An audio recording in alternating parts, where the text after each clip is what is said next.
Hi hello friends, welcome back to media talks. நான் உங்கள் மௌனிகா. எத்தனை பேர் ப்ரொமோவில் இதை கவனிச்சிங்க அப்படின்னு சொல்லி மறக்காமல் கமெண்ட்டில் ஷேர் பண்ணுங்கள்.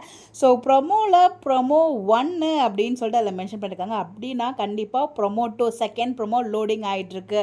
ஸோ ஃபஸ்ட்டு ப்ரொமோவில் பெருசாக எதுவும் இல்லை, எமோஷனல் இருந்துச்சு. நம்ம விஜய் காவேரி அந்த கண்ணடிச்ச சீன்ஸ் இருந்துச்சு.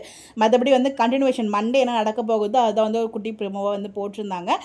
செகண்ட் ப்ரொமோ எனக்கு தெரிஞ்சு வீக்கா ஸ்பெஷல் இல்லைனா அந்த ஃபங்க்ஷன் ட்ராக் ஏதாச்சும் தாத்தா என்ட்ரி ஏதோ ஒரு ட்ராக் அப்கமிங் ப்ரொமோட் வந்திருக்கேன். அது வீக்காவோட ஸ்பெஷலாக தான் இருக்கும் நான் ஃபீல் பண்ணுறேன். பிகாஸ் அதை நான் எதிர்பார்த்துட்ருக்கேன். அந்த கிஃப்ட் கொடுக்குறது இல்லைனா அந்த விஷயம் அவங்களோட குடும்பத்துலேருந்து அவங்க எல்லாரும் எதிர்பார்த்துட்டு இருந்த அந்த விஷயத்தை பண்ணி கொடுத்துருக்காரு இல்லையா நம்ம விஜய், அந்த வீட்டை மீட்டு கொடுத்துருக்காரு இல்லையா, அது எவ்வளோ பெரிய விஷயம்.